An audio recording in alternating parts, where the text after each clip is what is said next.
Mais qu'est-ce qui a foiré cette fois? Salut la vadrouille!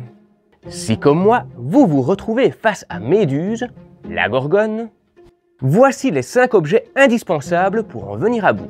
Je vais vous dire où et comment les trouver. Avant d'affronter Méduse, il m'a d'abord fallu savoir où la trouver. Car la seule chose que je savais à son sujet était qu'elle se situait au-delà des mers. Mais c'était vaste, trop vaste. Je me suis donc rendu chez les Grées. 3 vieilles femmes aux longs cheveux blancs, sœurs des Gorgones, qui se partageaient un seul œil et une seule dent. Oui, restriction budgétaire oblige, on fait comme on peut. Je leur ai demandé où je pouvais trouver les Gorgones, mais elles ne semblaient pas très coopératives. J'ai donc dû me montrer un peu plus convaincant. Leur dérobant subtilement leur œil et leur unique dent, j'ai pu négocier l'information à coups de chantage. « Votre œil contre Méduse !» leur ai-je crié. Face à mon charisme incontestable, elles n'ont eu d'autre choix que de me répondre. En vrai, ces femmes-là, ce sont de vraies pipelettes. Tu leur prends leur œil et leurs dents et elles te balancent tout en un clin d'œil. Sans mauvais jeu de mots. Une fois l'information en ma possession, j'ai pu me rendre sur l'île reculée où se trouvait la créature aux cheveux de serpent. Mais avant cela, je dois vous avouer que j'ai dû faire preuve de finesse pour réussir à m'équiper correctement, car, il faut le savoir, se frotter à Méduse n'est pas sans conséquence.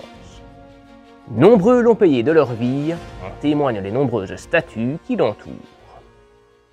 J'ai commencé par chausser les Talaria, ces magnifiques sandales d'or équipées de petites ailes qui permettent à Hermès de franchir les cieux en quelques enjambées.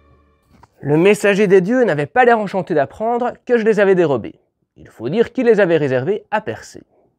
Ces somptueuses sandales, top tendance sur l'Olympe, vous seront indispensables pour vous déplacer sans faire de bruit lorsque vous aurez trouvé Méduse. Talaria, check. Tant qu'à faire, vu que j'étais déjà chez Hermès et que je savais que le vol de ces sandales allait le mettre en pétard, j'ai décidé de continuer à me servir. Et je suis reparti, ni vu ni connu, avec le deuxième objet le plus important de votre inventaire. Harpée, l'épée courbée très tranchante du messager des dieux. Je pouvais donc me déplacer rapidement et discrètement, mais je n'étais pas encore protégé du regard perçant de Méduse. J'ai donc dû à nouveau faire preuve d'ingéniosité pour me procurer THE bouclier qui allait me permettre de me protéger de son regard. Le bouclier d'Athéna était le meilleur choix. Parfaitement poli, il avait les mêmes propriétés que celles d'un miroir qui vous renvoie votre reflet en pleine face le lendemain de gain d'ail. Ah, c'est plutôt radical comme méthode, avec sa tête de déterré, elle aurait été médusée. Mais la déesse semblait elle aussi avoir d'autres plans. Percer, encore percer, comme si le seul fait que la main de sa mère soit mise en jeu par un roi, un tantinet tirant sur les bords, soit un argument suffisant pour le lui réserver. Quoi qu'il en soit, la déesse était du genre à avoir bon goût. Après quelques négociations, j'ai pu me procurer son bouclier. En lui garantissant qu'à son retour, je lui aurais ajouté la tête super stylée de Méduse dessus, et qu'en plus, non seulement il continuerait à briller comme au premier jour, mais qu'il hériterait aussi des pouvoirs de la Gorgone, à savoir transformer en pierre quiconque croise son regard. Plutôt pratique durant l'Antiquité. D'ailleurs, par le passé, l'égide d'Athéna, car tel est le nom de son bouclier lorsque la tête de Méduse y est représentée, était un symbole de protection. Il protégeait quiconque le portait.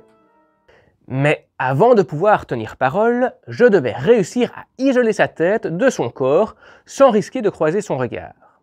Eh bien oui, même la tête tranchée, son regard continuait de transformer en pierre quiconque le croisait. Et pour cela, j'ai dû faire appel aux nymphes, qui, contrairement aux 2 autres dieux, se sont montrés super serviables. Accueillis comme un roi, un petit thé, un biscuit, elles m'ont mis à l'aise dès le début. Et elles m'ont laissé repartir avec la besace qui me permettrait de garder la tête de Méduse. Super généreuses, elles m'ont même confié le casque d'Hadès, la cunée.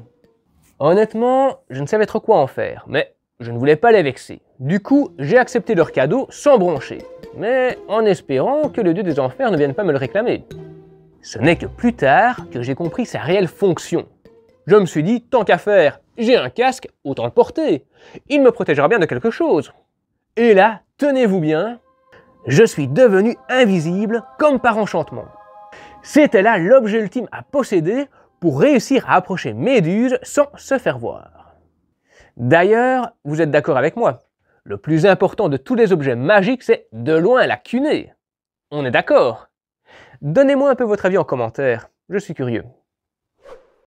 Si la vidéo vous plaît, c'est le moment de vous abonner pour soutenir la chaîne et ne manquer aucun épisode. Totalement équipé, je me suis alors rendu sur l'île qui abritait le monstre aux 1000 serpents.